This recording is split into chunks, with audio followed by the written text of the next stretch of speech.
آیت نمبر 79. بسم اللہ الرحمن الرحیم. إني وجهت وجهي للذي فطر السماوات والأرض حنيفا وما أنا من المشركين. میں نے سب سے یکسو ہو کر اپنے تئیں اس ذات کی طرف متوجہ کیا جس نے آسمانوں اور زمین کو پیدا کیا ہے، اور میں مشرکوں میں سے نہیں ہوں. فاطر اللہ تعالیٰ کی ایک صفت ہے، اور یہ صفت کسی کی نہیں ہے سوائے اللہ تعالیٰ کے، کہ جو عدم سے وجود میں لائے. یعنی جو چیز کا وجود نہیں تھا، اللہ تعالیٰ فرماتے ہیں کن فیکون، وہ ہو جائے. یہ فاطر ہے، یہ اللہ تعالیٰ کی بدیع. وہی جو عدم سے وجود میں لائے، یہ دوسرا لفظ ہے. یعنی کوئی چیز موجود نہیں تھی، اس کو اللہ تعالیٰ نے حکم دیا کہ ہو جا. باقی انسان جو تخلیق کرتا ہے اس لیے نہیں کہا جا سکتا کیونکہ را مٹیریل ہوتا ہے، لیکن جب کچھ نہیں تھا اور جس کا اللہ تعالیٰ نے فرمایا کن وہ ہو گیا، یہ اللہ تعالیٰ کی ذاتی صفت ہے. وحاجه قومه قال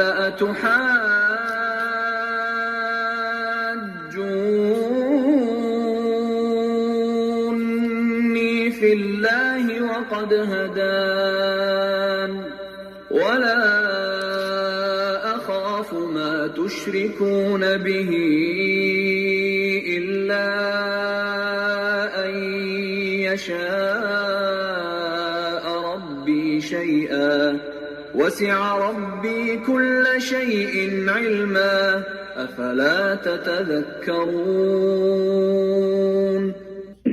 اور ان کی قوم ان سے بحث کرنے لگی تو انہوں نے کہا کہ تم مجھ سے اللہ کے بارے میں کیا بحث کرتے ہو؟ اس نے تو مجھے سیدھا رستہ دکھا دیا ہے، اور جن چیزوں کو تم اس کا شریک بناتے ہو میں ان سے نہیں ڈرتا. ہاں، جو میرا پروردگار کچھ چاہے. میرا پروردگار اپنے علم سے ہر چیز پر احاطہ کیے ہوئے ہے. کیا تم خیال نہیں کرتے؟ وكيف أخاف ما أشركتم ولا تخافون أنكم أشركتم بالله ما لم ينزل به عليكم سلطانا فأي الفريقين أحق بالأمن إن كنتم تعلمون. بھلا میں ان چیزوں سے جن کو تم اللہ کا شریک بناتے ہو کیوں کر ڈروں، جبکہ تم مجھ سے نہیں ڈرتے کہ اللہ کے ساتھ شریک بناتے ہو جس کی اس نے کوئی سند نازل نہیں کی. اب دونوں فریق میں سے کون سا فریق امن اور جمعیت خاطر کا مستحق ہے؟ اگر سمجھ رکھتے ہو تو بتاؤ. الذين آمنوا ولم يلبسوا إيمانهم بظلم أولئك لهم الأمن وهم مهتدون. جو لوگ ایمان لائے اور اپنے ایمان کو شرک کے ظلم سے مخلوط نہیں کیا، ان کے لیے امن اور جمعیت خاطر ہے، اور وہی ہدایت پانے والے ہیں. وتلك حجتنا آتيناها إبراهيم على قومه نرفع درجات من نشاء إن ربك حكيم عليم. اور یہ ہماری دلیل تھی جو ہم نے ابراہیم کو ان کی قوم کے مقابلے میں عطا کی تھی. ہم جس کے چاہتے ہیں درجے بلند کر دیتے ہیں. بے شک تمہارا پروردگار دانا اور خبردار ہے. حضرت ابراہیم علیہ السلام کی حیات طیبہ پہ اگر غور کیا جائے تو آپ کی ولادت جب ہوئی تو آپ یتیم تھے، پھر اس کے بعد آپ کی پرورش ہوئی تو آپ کو تنہائی میں غار میں رکھا گیا، اور جو کہ تفسیروں میں بیان ہوتا ہے. اب جب جوان ہوئے تو آپ کو اپنے چچا، جو کہ ان کا گارڈین جس کو کہا جاتا ہے، ان کا کہا جائے کہ جس نے ان کو پالا پوسا، وہ چچا تھا، آزر تھا. باپ کا نام طارح تھا. والد ان کے جو موحد تھے، ان کی والدہ بھی موحدہ تھیں، ان کے نانا بھی حق پہ تھے. اب ان کو جوانی میں ایک آزمائش پیش آئی کہ سرد بادشاہ سے ان کا اور اپنے لوگوں سے ان کا جھگڑا ہوا، جس معاملے میں انہوں نے شرک سے لوگوں کو روکا. پھر آپ کو آگ میں ڈالا گیا، جس کا ذکر ہم پہلے بھی سن چکے ہیں اور آئندہ بھی آئے گا. اب اس کے بعد آپ کی ایک اور آزمائش ہوئی کہ اللہ تعالیٰ نے آپ کو بے اولاد رکھا بڑی عمر تک، کہ پھر حضرت ہاجرہ سے حضرت اسماعیل کی ولادت ہوئی تو ان کو بھی دور کر دیا، پھر ان کو ذبیح کرنے کی کوشش کی گئی. پھر بیان ہوتا ہے توریت کے اور زبور سے انجیل کے مطابق اگر دیکھا جائے تو حضرت کہتے ہیں حضرت اسحاق کو، جو کہ ان کی بڑی لمبی عمر کے بعد پیدا ہوئے، اور پھر وہ جب اس بچے کی عمر کے پہنچ، یعنی کہا جاتا ہے 95 اور 100 کی عمر کی لگ بھگ تھے، تو جب حضرت اسحاق کی ولادت ہوئی، اور پھر اس کے بعد وہ ان کے کئی اس عمر کے 16-17 کی عمر کے یا 14 سے 15 کی عمر کے ہوئے تو ان کو ذبح کرنے گئے. تو اگر دونوں طرح سے دیکھا جائے تو حضرت اسماعیل تنہا تھے، واحد اولاد تھے، اور ان کو اللہ تعالیٰ نے بائبل میں بھی کیا گیا ہے کہ ان کو اللہ تعالیٰ نے بلیس کیا، اور ان کے 12 بیٹے تھے اور وہ 12 شہزادے تھے، اور ان کو اللہ تعالیٰ نے ہدایت پہ رکھا، اور اللہ تعالیٰ نے ان پہ اپنا بڑا فضل کرم کیا. یہ بائبل کے ورڈ ہیں، یہ قرآن کے نہیں. قرآن میں تو ان کو نبی اور رسول بھی کہا گیا ہے، تو بائبل میں کہا گیا، لیکن آپ کسی عیسائی سے بات کریں تو اس کے بارے میں پتہ نہیں ہوتا، اور بڑا وہ شک کی نگاہ سے دیکھتا ہے. تو میں ان کو پھر بک آف جینیسس کا چیپٹر 17 جس کو کہا جاتا ہے جینیسس کا چیپٹر 17 جو ہے ان کو میں بتاتا ہوں، تو اس کو پڑھ کے بولتے ہیں. پھر اللہ سبحانہ تعالیٰ نے حضرت ابراہیم کو حضرت اسحاق اور یعقوب علیہ السلام کی بشارت بھی دی. اب دیکھیے یہ پیدائشی نبی ہیں، حضرت آدم علیہ السلام پیدائشی نبی ہیں، حضرت حوا علیہ السلام پیدائشی نبی ہیں، اور آپ کے صاحبزادے جو تھے جن کو کہ حضرت نوح علیہ السلام کہا گیا، ان کی بھی نبوت کا علم نہیں کہ کب شروع ہوئی. پھر اس کے بعد حضرت عیسیٰ علیہ السلام پیدائشی نبی ہیں، حضرت یحییٰ علیہ السلام زکریا علیہ السلام کے صاحبزادے وہ بھی پیدائشی نبی ہیں، اور ان کی نبوت پیدائش میں دی گئی تھی. اور حضرت یوسف علیہ السلام کو اللہ تعالیٰ نے نبی ابن نبی ابن نبی ابن نبی کا درجہ عطا فرمایا، اور کتنی آزمائش عطا فرمائی کہ حسن بھی دیا، نبوت بھی دی، اور باپ بھی نبی، بیٹا بھی نبی. اور پھر کس طرح سے ہم نے سورہ یوسف میں دیکھا کہ بھائیوں سے دشمنی ہوئی اور انہوں نے ان کے ساتھ برا کیا، اور لیکن اچھائی یہ تھی کہ حضرت یوسف علیہ السلام نے اپنے بھائیوں کو معاف کر دیا. حضرت موسیٰ علیہ السلام کا ہم دیکھتے ہیں معاملہ، والدہ سے بچپن میں جدا ہوئے، اللہ تعالیٰ نے دشمن کے گھر میں پالا، اور پھر بعد میں ملا بھی دیا، ماں کو صبر بھی عطا کر دیا، دودھ کا سلسلہ بھی کر دیا کہ اللہ ماں آتی تھی دودھ پلاتی تھی. اور پھر اس کے بعد آپ نے جب دعا مانگی تو اللہ آپ کی دعا پہ دیکھیے، نبی کی دعا سے حضرت ہارون علیہ السلام نبی بن گئے.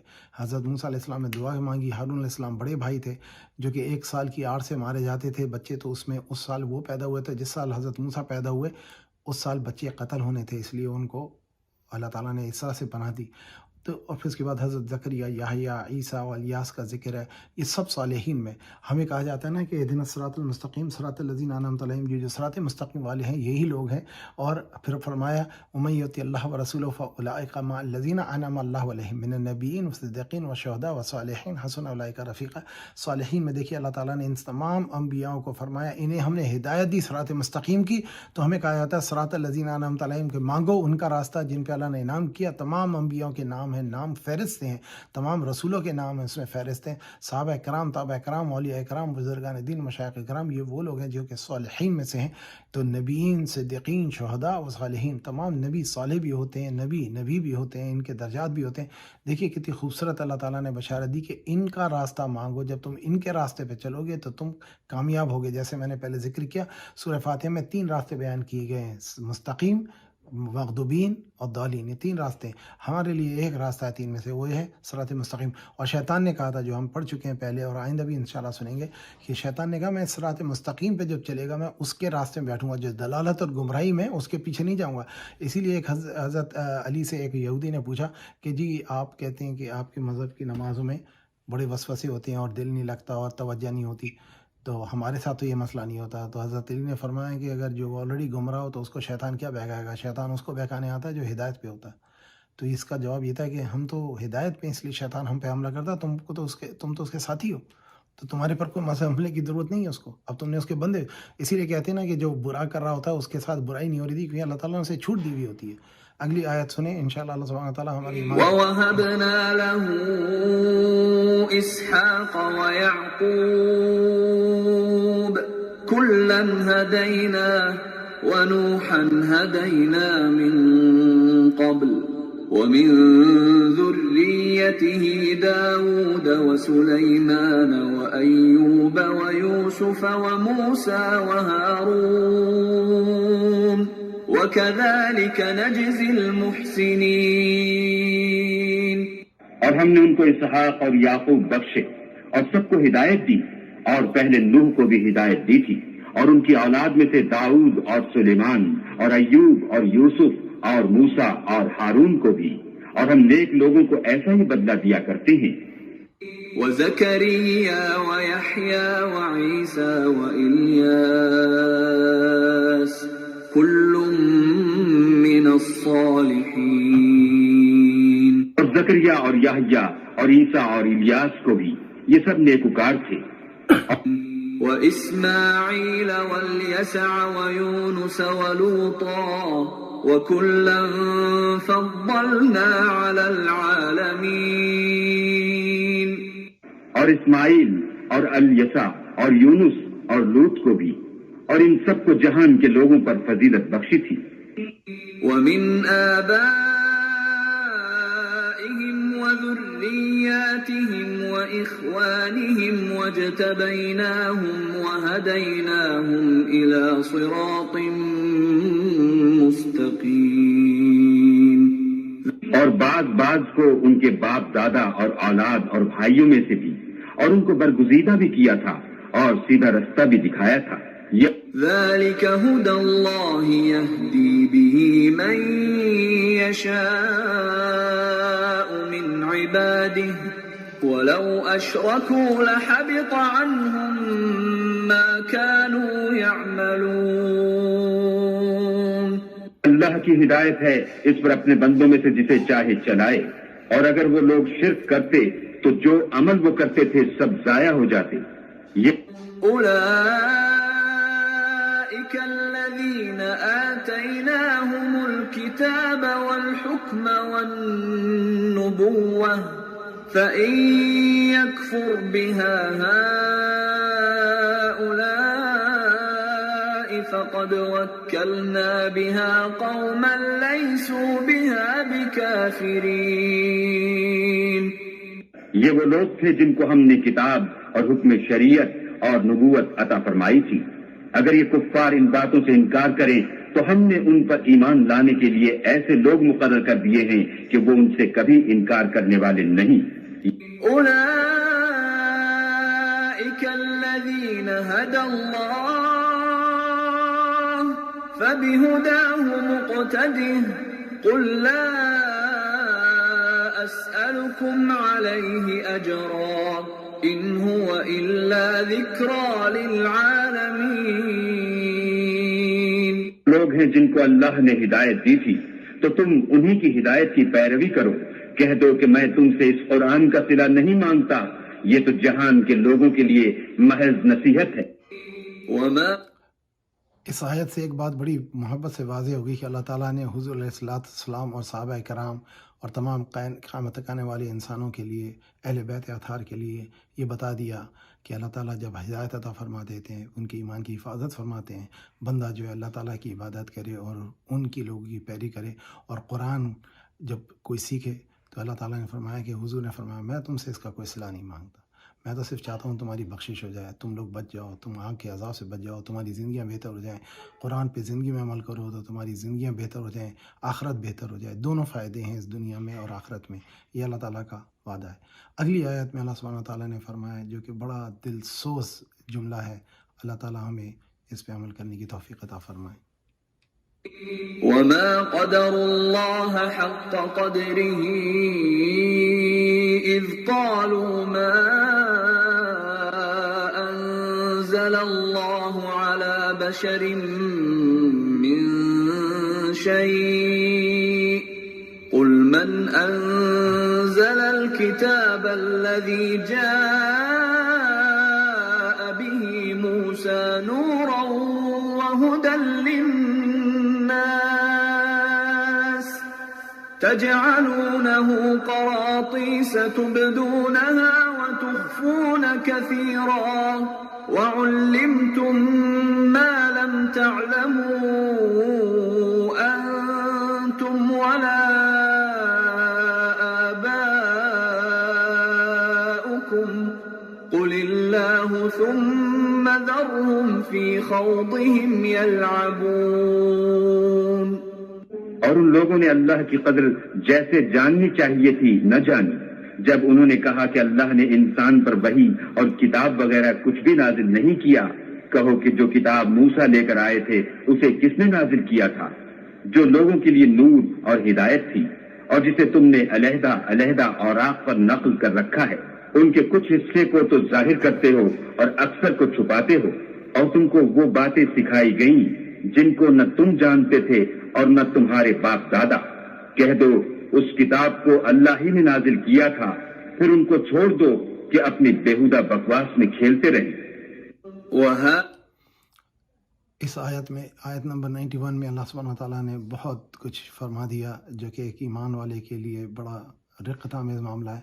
وما قدر اللہ حق قدری، اللہ کی انہوں نے قدر نہیں کی جیسی کہ اللہ کی قدر جانی تھی، یعنی بنی اسرائیل، بنی اسماعیل اور بنی اسرائیل میں یہود و نصارہ دونوں نے۔ اور اللہ تعالیٰ نے فرمایا جب انہوں نے کہا کہ ایسی کوئی کتاب نہیں نازل ہوئی اور نہ اللہ تعالیٰ نے کسی پہ وحی بھیجی، تو اللہ تعالیٰ نے ان کے قرآن میں اس کی دلیل بنایا ہے کہ اگر ایسی بات تھی تو کہو کہ موسیٰ جو کتاب لے کر آئے تھے اسے کس نے نازل کیا تھا، جو کہ نور بھی تھی اور ہدایت بھی تھی۔ یعنی یہود و نصارہ جب حضور کا انکار کر رہے ہیں تو اللہ تعالیٰ اور کہہ رہے ہیں کہ جی کوئی ایسی نور اور ہدایت کی کتاب نہیں نازل ہوئی، تو اللہ تعالیٰ نے فرمایا جو پچھلی آئی تھی وہ کون لے کر آیا تھا اور کس نے دی تھی انہیں۔ تو اس کی ایک دلیل ہے کہ جب پچھلی آیتیں اللہ تعالیٰ بھیج سکتا ہے تو یہ بھی اللہ بھیج سکتا ہے۔ اور پھر فرمایا کہ جب تم ان کو الگ الگ اوراق پہ لکھ کر رکھ لیتے ہو، یعنی وہ اپنے پاس رکھتے ہیں، تو اس میں فرمایا کہ تم کچھ چھپاتے ہو کچھ ظاہر کرتے ہو، اور یہ نبی صلی اللہ علیہ وسلم یہ جو تم چھپاتے ہو اس کو بتا بھی دیتے ہیں اور تمہاری اس گستاخی کو معاف بھی فرما دیتے ہیں۔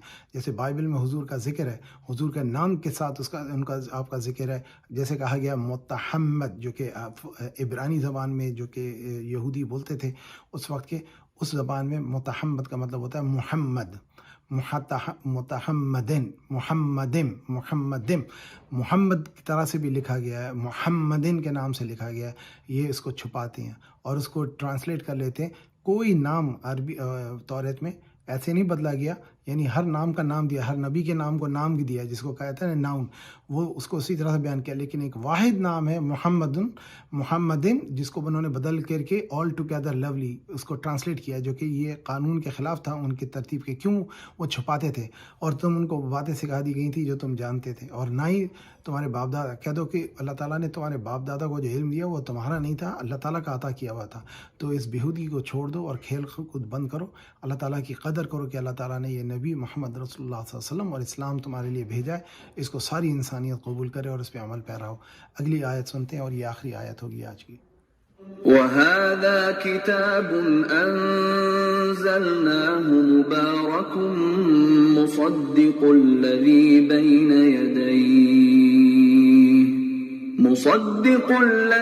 بَيْنَ يَدَيْهِ وَلِتُنذِرَ أُمَّ الْقُرَى وَمَنْ حَوْلَهَا وَالَّذِينَ يُؤْمِنُونَ بِالْآخِرَةِ يُؤْمِنُونَ بِهِ وَهُمْ عَلَى صَلَاتِهِمْ يُحَافِظُونَ۔ اور ویسی ہی یہ کتاب ہے جسے ہم نے نازل کیا ہے، بابرکت، جو اپنے سے پہلی کتابوں کی تصدیق کرتی ہے، اور جو اس لیے نازل کی گئی ہے کہ تم مکے اور اس کے آس پاس کے لوگوں کو آگاہ کر دو، اور جو لوگ آخرت پر ایمان رکھتے ہیں وہ اس کتاب پر بھی ایمان رکھتے ہیں، اور وہ اپنی نمازوں کی پوری خبر رکھتے ہیں۔ تو اس آیت کے تو معنی ویسی واضح ہیں جو اللہ تعالیٰ نے فرما دیا کہ یہ کتاب اللہ تعالیٰ نے پچھلی کتابیں جیسے نبیوں پہ نازل کی تھی، توریت اور زبور اور انجیل، اسی طرح سے یہ بھی ایک کتاب ہے جو برکت والی ہے، نازل کی گئی ہے، جو اپنے پہلی کتابوں کی تصدیق بھی کرتی ہے۔ یہ نبی ہیں جو پہلے والے نبیوں کی تصدیق کرتے ہیں، اور حضور کا یہ مقام تھا کہ پچھلے سارے انبیاء اور رسول حضور کے آنے کی اطلاع دیتے رہے اور اپنی کتابوں اپنی قوم کو احتیاط بتاتے رہے کہ جب وہ آ جائیں تو ایمان لے آنا، منکر نہ ہونا۔ صحابہ جنہوں نے یہود و نصارہ کے علماء تھے، عبداللہ بن سلام اور دوسرے، انہوں نے جب حضور کو دیکھا تو اسی وقت ایمان لے آئے، کہنے لگے کہ ان کو ایسا پہچانتے ہیں، اپنے بچوں سے زیادہ پہچانتے ہیں قریب، یعنی کہ ان کو علم تھا، اہل علم کے کہتے ہیں نا، بصیرت والے تھے، ان کو نظر آ گیا کہ یہ وہی نبی ہیں جن کا انتظار تھا، جس کے لیے وہ 400 سال پہلے شام سے ہجرت کر کے مدینہ آئے تھے اور وہ آباد ہو گئے تھے، یہود و نصارہ کے قبائل اور ان کی قومیں اور ان کے لوگ۔